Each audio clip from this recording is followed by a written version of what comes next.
भगवान बुद्ध एक बार काशी में भिक्षा मांगने के लिए किसी गृहस्थी के द्वार पर गए जिसका नाम रामदास था। भगवान बुद्ध ने आवाज़ लगाई और उस गृहस्थी के द्वार पर बड़ी देर से खड़े रहे। रामदास अंदर से आया और उसने भगवान बुद्ध से कहा कि क्या बात है। तो भगवान बुद्ध ने कहा कि मेरे पास कुछ खाने को नहीं है, मैं भिक्षा मांगने निकला हूँ। आपके पास यदि कुछ खाना हो तो मुझे भिक्षा के रूप में देने की कृपा करें। रामदास ने कहा कि आप थोड़ा रुकिए, मैं देखता हूँ घर में कुछ खाने को है कि नहीं।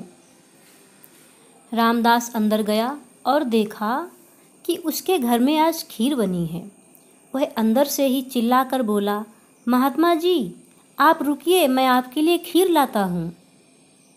भगवान बुद्ध ने सोचा कि इतनी देर तक रुका, थोड़ी देर और रुक जाता हूँ। रामदास ने अंदर से एक बड़े बर्तन में खीर लेकर आए।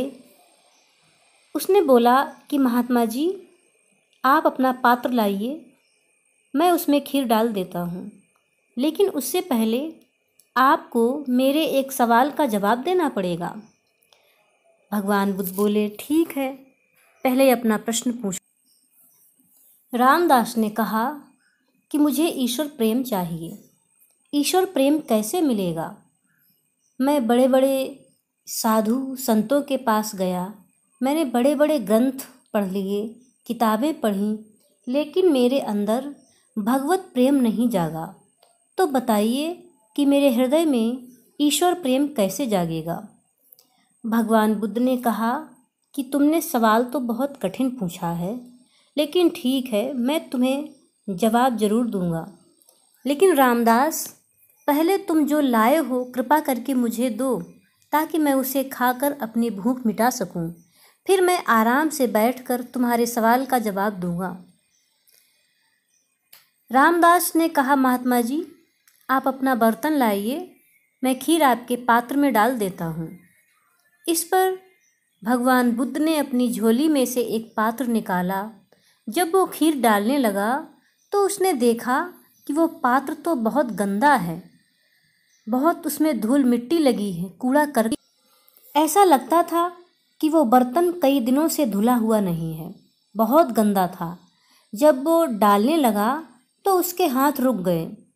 उसने कहा कि महात्मा जी, मैं इसमें खीर तो डाल दूंगा, लेकिन मेरा डालना बेकार हो जाएगा, क्योंकि ये पात्र बहुत गंदा है, आप खा नहीं सकते इसे। इतनी मिट्टी, इतनी धूल इसमें, मेरा तो डालना ही बेकार हो जाएगा खीर। आप पहले इस पात्र को धो लीजिए, स्वच्छ कर लीजिए, धोकर ले आइए, फिर मैं आपके पात्र में खीर डाल दूंगा। इतना सुनने के बाद महात्मा बुद्ध ने हंसकर कहा कि रामदास, बस यही तुम्हारे प्रश्न का उत्तर है। तुमने पूछा कि ईश्वर प्रेम कैसे मिले, तो सुनो, तुम्हारे मन का जो पात्र है वो बहुत मैला है, बहुत गंदा है। पहले सत्संग करके, नाम जप करके, अपने कर्तव्यों को बखूबी निभाकर अपने मन रूपी पात्र को साफ कर लो, तो अपने आप भगवत प्रेम आपके अंतःकरण में प्रकट हो जाएगा।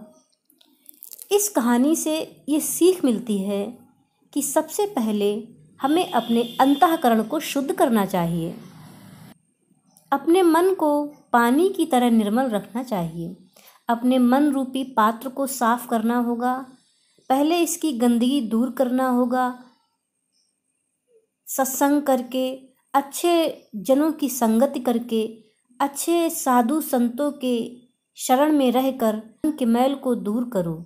एक बार हमारे मन का मैल दूर हो गया तो भगवत प्रेम अपने आप अंतःकरण में प्रकट हो जाएगा और हम खुद ब खुद भगवान की तरफ खींचे चले जाएंगे।